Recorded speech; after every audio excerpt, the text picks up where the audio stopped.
welcome back. I'm Katie T from Katie T's Home, and I'm so happy you're here. So let me ask you something. Do you want to get into soap making, but you're a little intimidated from working with lye? Well, good news for you because I'm going to walk you through everything you need to know about lye and what it is, and safety tips, and a very easy recipe for a beginner. And I can say this because this is the first time that I have ever made any type of soap with lye, or worked with lye, I should say. And I have to say it's not as intimidating as what it may seem. So stay tuned, hit that subscribe button, and let's jump right in.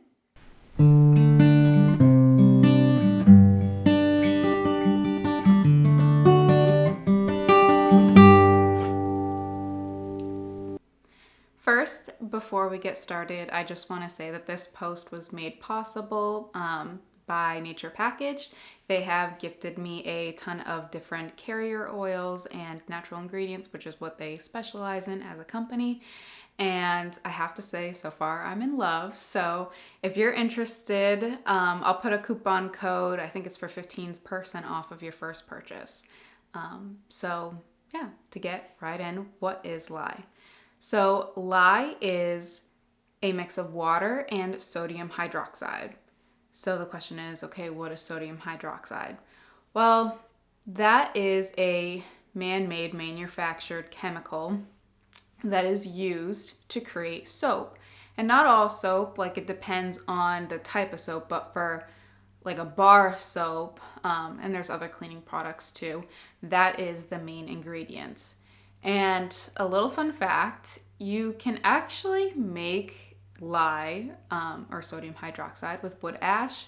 And that is what they did before things started becoming commercialized. So I don't know, put in the description if you would like me to attempt to do something like that. I mean, of course, it won't be right away. Like I need to get some more experience with lye in general under my belt. But I don't know, it seems kind of interesting and I think I want to try it. So let me know in the comments what you think. But yeah, so that is what lye is. And the question is it essential for soap making? Well, yes and no. Like I said before, it depends on the type of soap that you're making. Like I believe shampoo is a little different. And I even question like liquid soaps, like I'm sure that's different. But if you want like a bar of soap, then even then still yes and no. And here's why. So we'll take, for example, a melt and pour soap. Most of them still probably have lye in it. But because that soap, the melt and pour base, went through the saponification process, it's not as tedious to work with, if you will. So what is that process? That process is the chemical reaction of lye mixed with a fat lipid or oil. And what happens during that chemical reaction is that it converts to soap. So you kind of need it, but here's the catch. Lye is a type of alkali liquid, and that is what is needed to make soap.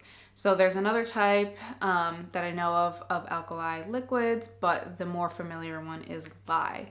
So technically, yes, if you want to make soap, you do have some introduction to lye, but if you're looking for something a little less intimidating or on the easier side, a melt and pour soap base is definitely the way to go. That's how I got started, and it really is super simple and super easy. So if you're very, very beginner, then I would recommend you start with a recipe like that. But for this recipe, I will be using lye. And like I said, it's really not as intimidating as what it may seem, but I get it, like everyone's on their own journey. So real quick, before we actually jump into the recipe and how to do it, I do want to give some tips for working with lye. So tip number one, wear safety goggles, gloves, and long sleeves. I know it sounds a little extra, but you do not want to come in contact with lye.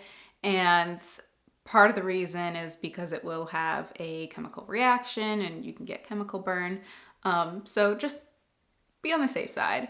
And the next tip is to cover your area. And I'm saying this as someone who did not thoroughly cover my area.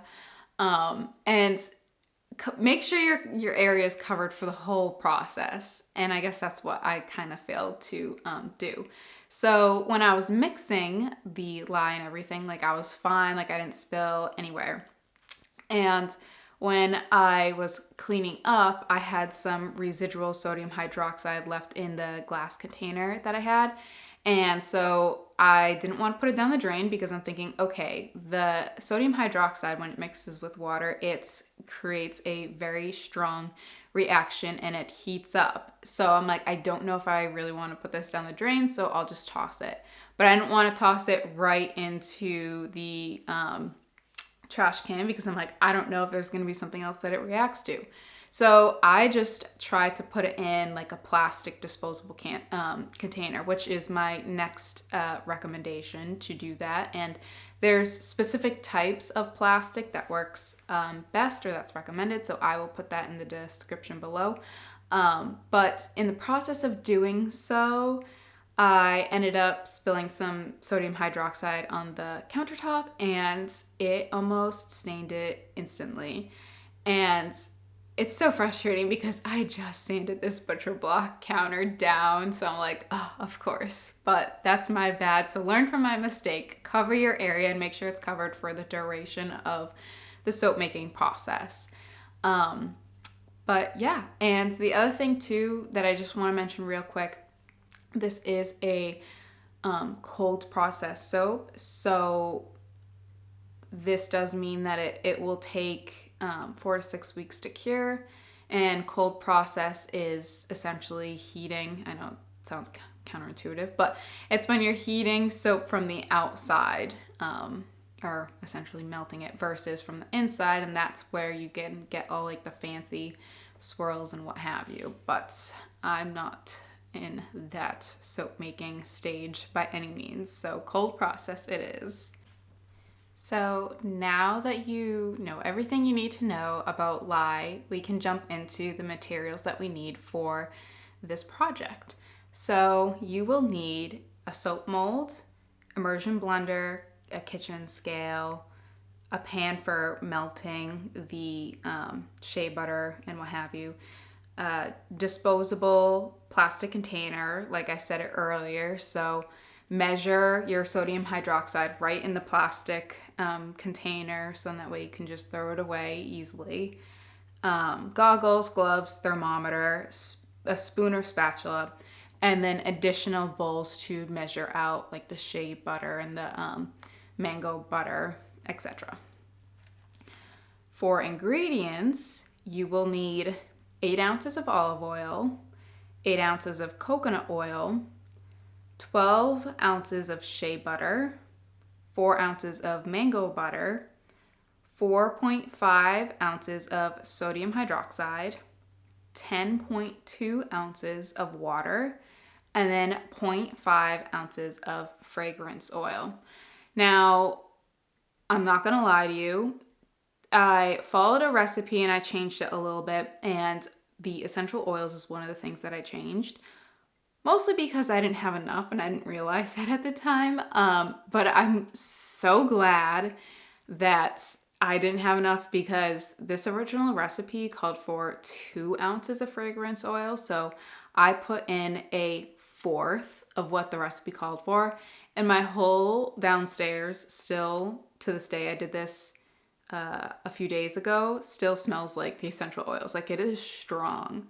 So I would even say you could probably, I mean, I'm not a, soap maker, but like if I were to just wing it next time, I would put less or like look into it more because it is very strong in smell. And the essential oils that I used, it was a mix. The primary ones was orange and pine. My husband also uses these soaps, so I didn't want to do a completely girly smell, if that makes any sense. I want it to be kind of gender neutral. So, I mean, I like it. It smells pretty good, but yeah, use whatever fragrance oil that your heart desires. Okay, now that you have your materials and now that you have the ingredients, you're now ready to start the process. So start with measuring out all of your oils, make sure you have the proper amounts. And then you're going to want to add that to a pan and then melt it on medium low. Now in a separate container, add your water. Make sure there's enough room to mix in the sodium hydroxide, and then slowly pour in the measured amount of sodium hydroxide and mix that until it is blended. Like I said before, this will heat up quite a bit, so just be mindful of if you need to move it or what have you, that it's just where you need it to be while it's cooling down. Now, that's the next step. Have it cool for about 45 minutes until both the oil and the lye reach about 115 degrees. They can be within 10 degrees difference of that, but try to get it as close as you can. Next, once both the oil and the lye has cooled down to the appropriate temperature, that's when you're going to want to start mixing the oils with an immersion blender. Try to get some bubbles in the top by just, mixing the immersion blender around.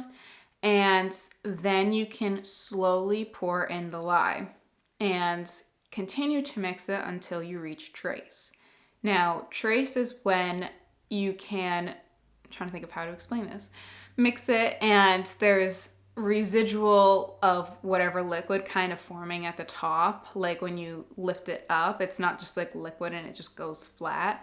So that's what you're looking for, to it kind of like to have it like thicken. So once it meets trace, then you can add in your essential oils. And keep in mind that this is not to be overmixed at this point because the essential oils will thicken it even more.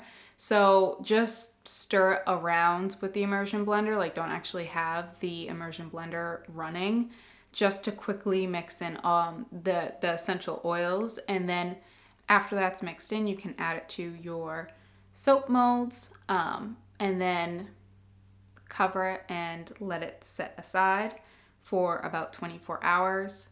Once that 24 hours is up, you can remove it from the soap molds and leave them stacked up to continue to cure for the rest of the 4 to 6 weeks. So there you have it. Everything you need to know about lye and how to make soap as a beginner.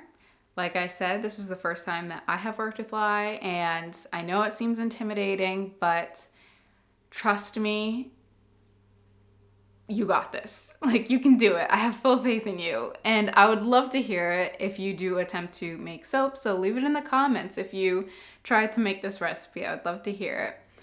But until next time, hit that subscribe button and I will see you next week. Bye.